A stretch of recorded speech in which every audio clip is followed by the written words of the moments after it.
በስመ አብ ወወልድ ወመንፈስ ቅዱስ አሐዱ አምላክ አሜን። የተከበራችሁ ምዕመናን በውጭ ሀገርም በሀገር ውስጥም ያላችሁ እንኳን ለታላቁ ለቅዱስ ሚካኤል በዓል የሚከበር ለሆሳዕና 12 ቀን አደረሳችሁ አደረሰን እያልን ሰላምታችን እናቀርባለን።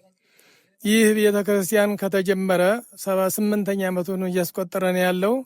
ታቦቱ ሕጉ የሚገኘው በመቃኞ ውስጥ ነው። ይሁን እንጂ የተጀመረው ህንፃ ደግሞ ከ180 እየተጠናቀቀ ነው። በአዳማ ህዝብ ነው ይህንን የተሰራ ያለው። ቤተ ክርስቲያኑ መሰረተ ልማት የለውም። መሰረተ ልማቱ አድባራት፣ ገዳማት የአዳማ ህዝብ ነውና ህዳር 12 ቀን በሚከበረው በዓል ተገኝታችሁ ይህን የተጀመረውን ህንፃ እንድታጠናቅቁልን ስንል ጥሪያችን እናስተላልፋለን። የተጀመረውም በእናንተ ነው፣ የሚፈጸመውም በእናንተ ነው ስንል ተስፋችን ነው። ስለዚህ መንፈሳዊ ጥራችን በከበረ ሰላምታ እናቀርባለንና እናንተ ተጌታችሁ እኛ ተቀብለናችሁ በዓሉን አክብረን የበዓሉ ፍጻሜ የሚሆነው የእናንተ እጅ ዝርጋታ ነውና እንድትገኙ ስንል ሰላምታችን እናቀርባለን። የደብሩ አስተዳዳሪ የመልአከ ምሕረት ቆሞስ አባ አስናቀ አለሙ